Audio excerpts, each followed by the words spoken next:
Bientôt la vérité sera révélée. La nouvelle épouse de mon fils va bientôt accoucher, je dois être disponible pour elle.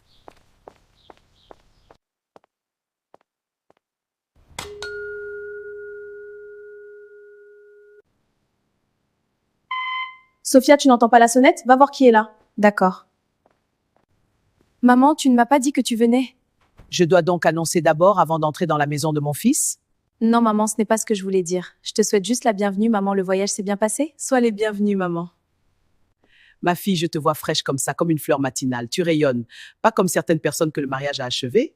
Sophia, je suppose que je vais porter mes sacs à l'intérieur. Sois prudente, ils contiennent des choses importantes. Maman, assieds-toi d'abord. Tu dois être fatiguée. Je ne suis pas fatiguée, Maëlys. Quand on a des enfants qui nous rendent fiers, on ne se sent pas stressé. Certaines femmes entrent dans une maison et apportent la paix.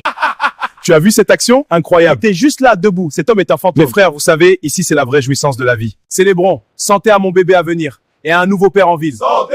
Félicitations, frère. Ils sont passés à un nouveau niveau, bébé Idriss. Le papa a dépassé la femme. Elle te sert comme un roi. Les frères, c'est fini avec Sophia. Je dirige les choses maintenant. Certains arbres se tiennent dans une cour et ne portent jamais de fruits. Mais Dieu merci, cette maison ne sera plus stérile. Maman, ne t'inquiète pas. Ton petit-fils arrive en force. Regarde ce rayonnement, mon fils. D'autres perdent du temps. Certaines femmes doivent apprendre à garder un homme. Mon ventre! Qu'est-ce qu'il y a? C'est en train de se contracter. Maman, je ne me sens pas bien. Qu'est-ce qui se passe? Ne te stresse pas. Idriss, quelque chose sort. Jésus, Jésus, la poche d'eau vient de se rompre. Porte-la, porte-la. Appelle vite le chauffeur. Ça arrive, ça arrive. Félicitations, c'est un beau petit garçon en bonne santé. Oui, garçon, garçon. Dieu s'est enfin souvenu de cette maison. Un fils fort après 6 ans haut.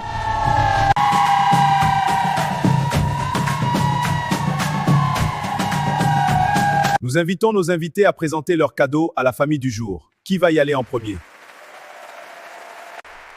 Je vais présenter le mien en premier. Puisque j'aime cette famille, je voulais offrir un cadeau qui nous rappellera tous la vérité. Avant de nous marier, nous avons fait des tests médicaux.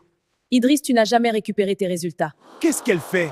Moi, je l'ai fait et je les ai gardés. Voici le diagnostic. Depuis 28 ans, tu ne peux pas engendrer d'enfant. Donc si tu as un sperme à 0, Et Maëlys a un bébé, oncle Jonas doit expliquer pourquoi le bébé a ses marques. Sorcière, tu as fait ça. Qu'est-ce que c'est censé vouloir dire? Tu penses que tu vas t'en tirer comme ça? Tu oses m'insulter? Pour qui tu te prends? Sophia, tu ne peux pas t'en aller comme ça. C'est toujours la maison de ton mari? Non, maman, c'est la maison de mon père. Le mariage n'est pas quelque chose que l'on jette à cause de l'embarras. Que diront les gens? Maman, Idriss n'a pas pensé à ce que les gens diraient avant de coucher à gauche et à droite? S'il te plaît, Sophia, pardonne-moi, pardonne-nous. C'est trop tard. Et quant au mariage, j'ai engagé une procédure de divorce ce matin. Tu as élevé ton fils à me blâmer pour ce qui lui manquait. Je me suis élevée à ne jamais mendier. Là où je suis manqué de respect. Toi et ton fils avaient une semaine pour partir. J'ai y réfléchi pendant 6 ans.